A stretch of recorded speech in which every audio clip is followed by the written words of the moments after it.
రాహుల్ గాంధీ గారిని రాజకీయంగా ఎదుర్కోలేక దొంగ కేసులు పెడుతున్నాడు మోడీ. నేనంటున్నా మోడీకి, ఏ మోడీ, బీజేపీ మోడీ బ్రిటిష్ వాడికే భయపడని కాంగ్రెస్ ఇది బీజేపీకి ఎంత భయపడుతుంది అనుకున్నాం అని చెప్పి ఈరోజు హెచ్చరిస్తున్నా.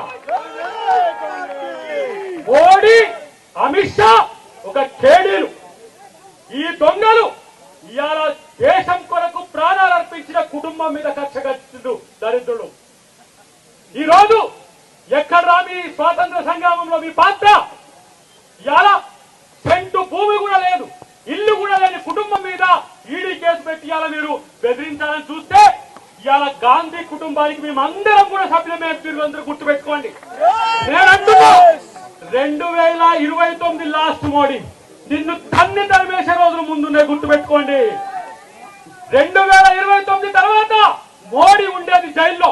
నేను అంటున్నా ఒక మాట, రాఫెల్ డీల్లో నువ్వు అనిల్ అంబానీకి ఇవాళ 45,000 కోట్ల రూపాయల హవాలా చేసినావు. మేము కనుక రేపు అధికారంలోకి వస్తే మేము కేసు పెట్టి నిన్ను జైల్లో పంపలేమా? దొంగతనం చేసింది మీరు, కేడుని మీరు. ఇలా రాహుల్ గాంధీ మీద, అమ్మ సోనియా గాంధీ మీద ఇలా మీరు కుట్రలు పండుతున్నారు. ఒక్క మాట, ఆర్ఎస్ఎస్ ఈ రోజు ఇలాంటి దరిద్రం కొట్టు నాయకులను ఈ దేశానికి ఇచ్చిందా? ఆర్ఎస్ఎస్ యొక్క విధానం మీద ఈ దేశ ప్రతిపక్ష నాయకుడిని మొత్తం టెర్మినేట్ చేసిన చరిత్ర ఇవాళ బీజేపీకి ఉన్నది. భయపడ్డా రాహుల్ గాంధీ?